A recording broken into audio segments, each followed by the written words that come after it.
Okay, so I got myself into this page in my book, How to Talk So Kids Will Listen. It said, or what was appealing to me about the book was that it's bright yellow. And in big letters, it says How to Talk So Kids Will Listen and Listen So Kids Will Talk.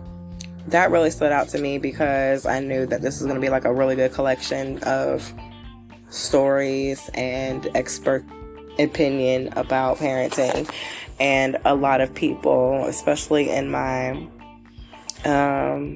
just my general demographic, doesn't always look to books for instruction, more so things that were either handed down or that they would either learn themselves. I don't know what it is about Pride. To me, I feel like books are thoughts that were left behind from people who might not be on this earth anymore, and I always take wisdom very seriously.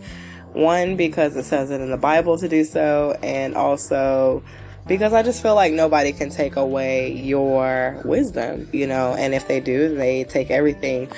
But it doesn't hurt to get some extra tips and tricks when it comes to parenting, especially if you've never been a parent before. But even if you have been a parent before, you're dealing with human beings. You're not dealing with like pets or, just something you're going to rule over. You're dealing with humans that need to be able to survive on their own and one day carry out your legacy. So anyways, long story short, I found this book and I flipped through the pages. I have not read straight through the book because there's different parts of it that kind of popped out to me at certain times in my parenthood when I'm dealing with something. So lately it's been Alternatives to Punishment, and that happens to be chapter 3.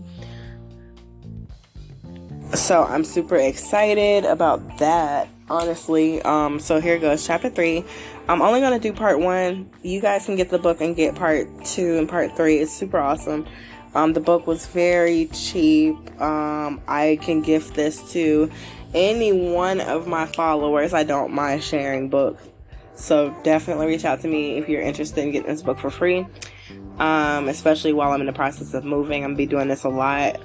So anyways, part 1. As you begin to use some of the skills for engaging cooperation, did you find that it took thought and self-control not to say some of the things that you usually do? For many of us, sarcasm, lectures, warnings, name-calling, and threats were all woven into the language we heard as we were growing up. It isn't easy to give up the familiar. Parents have often told us how upset they were because even after attending a session, they'd still find themselves saying things to their children they didn't like. They offer different. The only difference was that they now heard themselves. Actually, hearing yourself represents progress. And see, though, this is what, and this is just off of the book, this is exactly what caught my eye about this chapter. That's exactly what I'm dealing with. And just like I said, books could be like medicine to your soul. When you can see someone else is dealing with the same thing that you're dealing with, I will either find books about people with solutions in the problems that I'm dealing with. So that's just a thought. If you can't sit down and read because you have children like I do, you can find audiobooks. I listen to audiobooks all the time, and even podcast shorthand versions just like this one, where you can get just a little tidbit. So okay, I'm gonna continue and I'm gonna finish. That way you can carry on with your day. I know for myself the process of change didn't come easily. I'd hear myself using this old unhelpful ways. What's wrong with you kids? You never remember to turn the lights off in the bathroom. Then I'd get annoyed with myself. I'd resolve never to say that again. Then I'd say it again. Remorse. I'll never learn this stuff. How else could I have said that? I know. I should have said, children, the lights are on in the bathroom, or better still, kids, the lights. Then I'd worry that I'd never have the chance to say it. I had nothing to worry about. They always left the lights on in the bathroom, but the next time I was ready for them. Kids, the lights. Someone ran and turned it off. Success. Then there were the times when I'd say things right and nothing seemed to work. The kids would either ignore me or even worse, defy me. When that happened, there was only one thing I wanted to do. Punish them. I said punch, sorry. Punish them.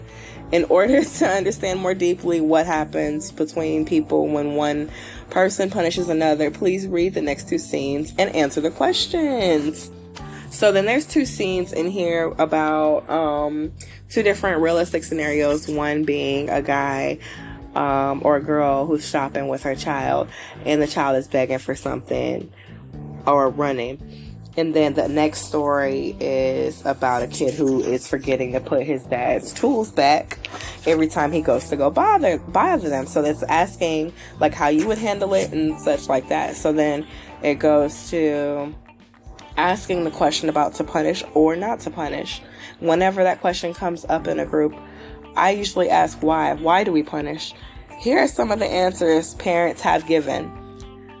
The first one: if you don't punish them, kids will try to get away with murder. Sometimes I get so frustrated, I don't know what else to do. How will my child learn that what he has done wrong was wrong and won't do it again if I don't punish him? I punish my son because it's the only thing he understands. When I asked parents to remember their own feelings when they were punished, I got the following responses. I used to hate my mother. I think she's such a bitch, and then I feel so guilty. I used to think my father's right. I'm bad. I deserve to be punished. I used to fantasize that I'd get very sick and then they'd be sorry for what they did to me. I remember thinking, they're so mean, I'll fix them. I'll do it again. Only next time, I won't get caught. The more these parents talked, the more aware they became of the punishment, that how punishments could lead to feelings of hatred, revenge, defiance, guilt, unworthiness, and self-pity. Nevertheless, they still worried. If I give up punishment, won't I put my children in the driver's seat? I'm afraid of losing my final method of control and leave myself powerless against my child. I understand their concern. I remember asking Dr. Gano, at what point is it alright to punish a child who ignores and defies you? Shouldn't there be a consequence for a child who misbehaves? He answered that a child should experience the consequence of his misbehavior, but not punishment.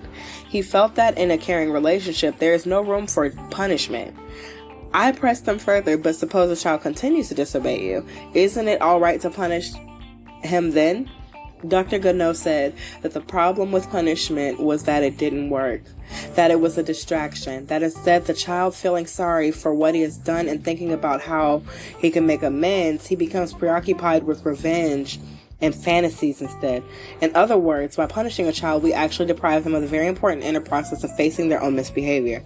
This way of thinking the punishment doesn't work because it's a distraction was very new to me. But it left me with other questions. What could I do instead? Take some time now to think maybe how parents can handle certain situations. So maybe pick out a situation. I would just do one situation, or you can do the 2 that are in the book. The ones that I said earlier about being in a grocery store with your child and they're misbehaving, or a child not returning an item that they've borrowed. And just thinking about the fact that punishments and certain punishments could lead to just feelings of revenge and anger and things like that, versus teaching that child what they're supposed to learn.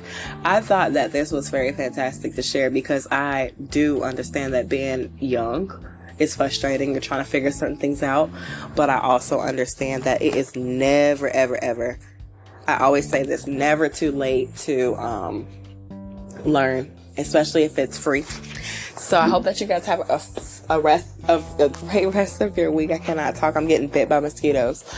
A great rest of your week, and I look forward to talking with y'all.